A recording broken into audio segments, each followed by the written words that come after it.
Selanjutnya, kita akan membahas sebuah teorema yang menyatakan bahwa jika fx itu diferensiabel di x sama dengan c, maka fx kontinu di c.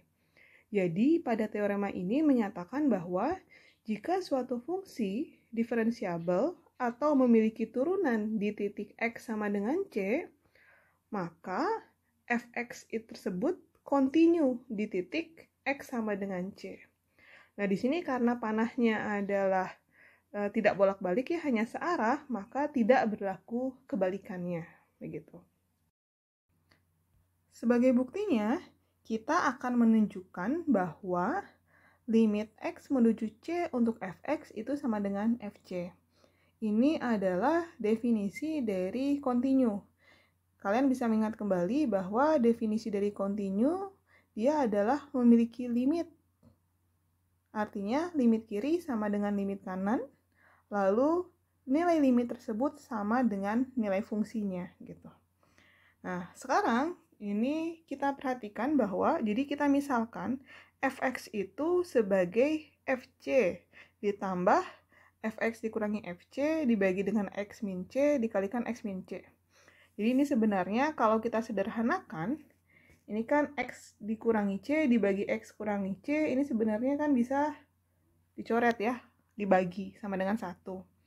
Sehingga fc ditambah fx dikurangi fx itu sama dengan fx itu sendiri. Di sini karena x-nya tidak sama dengan c. Jadi ini kita melakukan sebuah pemisalan untuk fx. Nah, selanjutnya kita gunakan definisi dari turunan. Limit fx untuk x menuju c itu sama dengan limit x menuju c dari fx ini. Nah, ini semuanya berasal dari yang atas ini ya. Oke, tidak usah saya bacakan ya. Nah, maka kita bisa pecah dari limit ini menjadi bagian pertama limit x menuju c untuk fc, lalu kita jumlahkan dengan limit x menuju c untuk fx min fc dibagi x minus c dikalikan dengan limit x menuju c untuk x minus c. Nah, hasilnya adalah limit x menuju c untuk fc itu adalah fc itu sendiri ya. Kita lihat lagi definisi dari sini. Ya, limit dari fc untuk x menuju c itu sama dengan fc. Lalu bagian ini adalah definisi dari turunan. Maka hasilnya adalah f aksen c. Lalu limit x minus c untuk x menuju c itu sama dengan 0 ya, karena c dikurangi c. Maka hasilnya adalah fc. Jadi terbukti bahwa limit fx untuk x menuju c itu sama dengan fc. Nah, jadi jika suatu fungsi memiliki turunan di titik x sama dengan c, otomatis fungsi tersebut kontinu di titik x sama dengan c. Nah, tidak berlaku sebaliknya. Artinya, jika fx itu kontinu di titik x sama dengan c, belum tentu fx itu memiliki turunan atau diferensiabel di titik x sama dengan c. Selanjutnya kita akan jelaskan melalui contoh yang membuktikan bahwa jika suatu fungsi itu kontinu di suatu titik, belum tentu fungsi tersebut memiliki turunan di titik tersebut. Oke, contohnya adalah tunjukkan bahwa fx sama dengan mutlak x itu kontinu di titik x sama dengan 0. Tetapi fx itu tidak diferensiabel di titik x sama dengan 0. Oke, kita akan buktikan. Yang pertama adalah kita akan membuktikan bahwa fx sama dengan mutlak x itu kontinu di titik x sama dengan 0. Kita ingat kembali definisi dari nilai mutlak. Jadi nilai mutlak x itu sama dengan x ketika x-nya lebih besar sama dengan 0 dan minus x ketika x-nya kurang dari 0 ya. Nah, selanjutnya kita gunakan syarat dari kekontinuan di suatu titik. Yang pertama adalah dia harus memiliki nilai fungsi ya di titik X sama dengan 0, alias F0-nya. F0 itu berarti sama dengan X ya. X-nya adalah 0, maka F0 sama dengan 0. Kita gunakan definisi yang atas ya, yang X untuk X lebih besar sama dengan 0. Selanjutnya kita lihat limitnya. Pertama, limit kanannya berarti dari fungsi sebelah kanan titik 0, yaitu Fx sama dengan X. Maka limit X menuju 0 dari kanan untuk X itu sama dengan 0. Selanjutnya untuk limit kiri berarti fungsi yang berlaku di sebelah kiri titik X sama dengan 0, yaitu Fx sama dengan minus X. Maka minus dari 0 itu sama dengan 0 juga. Artinya limit kanan sama dengan limit kiri. Sehingga kita bisa simpulkan bahwa limit Fx-nya sama dengan 0. Dan terakhir, untuk syarat kekontinuan adalah nilai fungsi sama dengan limitnya. Dan kita bisa lihat di sini bahwa nilai fungsinya adalah 0 dan limitnya adalah 0. Maka kita bisa simpulkan bahwa Fx sama dengan mutlak X itu kontinu di titik X sama dengan 0. Selanjutnya, kita akan menyelidiki apakah Fx terdiferensialkan di titik X sama dengan 0. Jadi, apakah Fx sama dengan mutlak X itu memiliki turunan di titik X sama dengan 0. Nah, untuk mencari apakah Fx ini memiliki turunan di suatu titik, maka kita bisa menggunakan konsep dari turunan, yaitu suatu fungsi memiliki turunan di suatu titik ketika turunan kiri sama dengan turunan kanan. Maka kita bisa menggunakan konsep dari turunan kiri dan kanan ini untuk menentukan apakah fungsi ini diferensiabel atau tidak di suatu titik. Nah, misalkan kita kerjakan yang turunan kiri terlebih dahulu. Ini turunan kiri di titik X sama dengan 0 ya. Kita gunakan konsep dari turunan kiri, maka perhatikan bahwa Fx ketika X-nya menuju 0 dari kiri pada nilai fungsi Fx sama dengan mutlak X, yang berlaku adalah Fx itu sama dengan minus X. Sehingga dihasilkan turunan kiri itu sama dengan minus 1. Sedangkan untuk turunan kanan, kita gunakan konsep dari turunan kanan. Jadi di sini X menuju 0 positif ya. Maka Fx-nya yang berlaku itu adalah positif X. Karena ini adalah kembali ke definisi dari nilai mutlak. Sehingga diperoleh turunan kanan sama dengan 1. Nah, di sini terlihat bahwa turunan kiri berbeda dengan turunan kanan.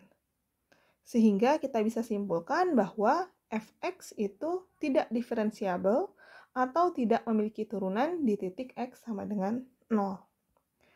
Nah, berdasarkan hal ini, kita dapat menyimpulkan bahwa suatu fungsi Fx sama dengan mutlak X itu bisa kontinu di titik X sama dengan 0. Tetapi dia tidak diferensiabel di titik X sama dengan 0.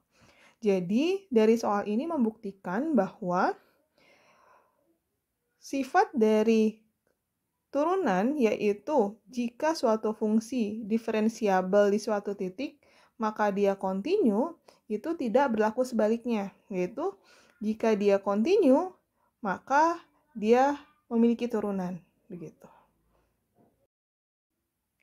Nah, di sini jika Fx-nya kontinu di suatu titik, maka belum tentu Fx tersebut memiliki turunan atau diferensiabel di titik X sama dengan C. Selanjutnya, kita akan membahas contoh soal.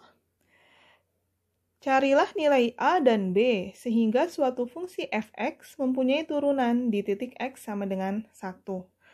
Nah, fungsinya ini merupakan fungsi banyak aturan dengan aturan Fx sama dengan X kuadrat plus B untuk X kurang dari 1, dan Fx sama dengan Ax untuk X lebih besar sama dengan 1. Jadi kita harus melengkapi fungsi banyak aturan ini dengan nilai A dan B-nya, sehingga fungsi ini memiliki turunan di titik X sama dengan 1. Oke, Oke, maka untuk menjawabnya, kita harus paham bahwa fungsi f(x) itu mempunyai turunan di titik x sama dengan 1 jika fungsi tersebut kontinu di titik x sama dengan 1. Ini adalah syarat perlu. Artinya kita perlu memastikan bahwa fungsi f(x) ini dia kontinu di titik x sama dengan 1. Untuk memeriksa kekontinuan, kita kembali mengingat lagi bahwa suatu fungsi kontinu di suatu titik jika nilai fungsi pada titik tersebut sama dengan nilai limitnya. Atau dengan kata lain, di x sama dengan 1 berlaku f1 sama dengan limit fx untuk x menuju 1 dari kiri sama dengan limit fx untuk x menuju 1 dari kanan. Alias nilai fungsi sama dengan limit kiri sama dengan limit kanannya. Kita sekarang mencari f1. Jadi di sini untuk x sama dengan 1. Maka fx yang berlaku itu adalah yang bawah ya. Karena sama dengan itu ada di fungsi yang bawah. Yaitu fx sama dengan ax. Maka f1 itu sama dengan A dikalikan 1, yaitu sama dengan A. Selanjutnya untuk limit kiri, maka fx-nya yang berlaku adalah fungsi yang di atas. Karena 1 dari kiri ya. Sedangkan untuk limit kanannya, maka yang digunakan adalah fungsi yang bawah. Karena limit x menuju 1 dari kanan. Sehingga kita peroleh A sama dengan limit x kuadrat plus b untuk x menuju 1 dari kiri, itu sama dengan limit ax untuk x menuju 1 dari kanan. Sehingga kita memiliki persamaan A sama dengan 1 plus B, itu sama dengan A. Maka B itu sama dengan A minus 1. Selanjutnya, kita akan melihat syarat cukupnya, yaitu turunan kiri sama dengan turunan kanan di titik x sama dengan 1 ya, di titik C-nya. Ini adalah fungsinya. Maka kita cari menggunakan konsep turunan kiri dan turunan kanan. Yang pertama adalah turunan kiri. Maka di sini fx yang berlaku untuk turunan kiri itu adalah x kuadrat ditambah b. Oke ya, yang ini. Ini untuk turunan kiri. Kita substitusikan untuk limit x menuju 1 dari kiri, maka hasilnya adalah disederhanakan menjadi seperti ini ya, sama dengan 2. Untuk prosesnya silakan kalian coba mandiri ya. Sedangkan untuk turunan kanannya, menuju 1 dari kanan, maka fx yang berlaku adalah yang bawah, yaitu di sini, ax. Maka hasil dari turunan kanannya itu sama dengan A. Nah, jika turunan kiri harus sama dengan turunan kanan, maka hasil dari turunan kiri harus sama dengan turunan kanan. Sehingga kita peroleh persamaan 2 ini, hasil dari turunan kiri harus sama dengan A. Sehingga yang diperoleh adalah A itu sama dengan 2. Nah, kita ambil persamaan dari yang poin sebelumnya, yaitu B sama dengan A minus 1, maka kita bisa peroleh bahwa B itu sama dengan 1. Sehingga kita memperoleh jawabannya, yaitu fungsi fx, fungsi banyak aturan ini mempunyai turunan di x sama dengan 1 ketika nilai A-nya sama dengan 2 dan nilai B-nya sama dengan 1.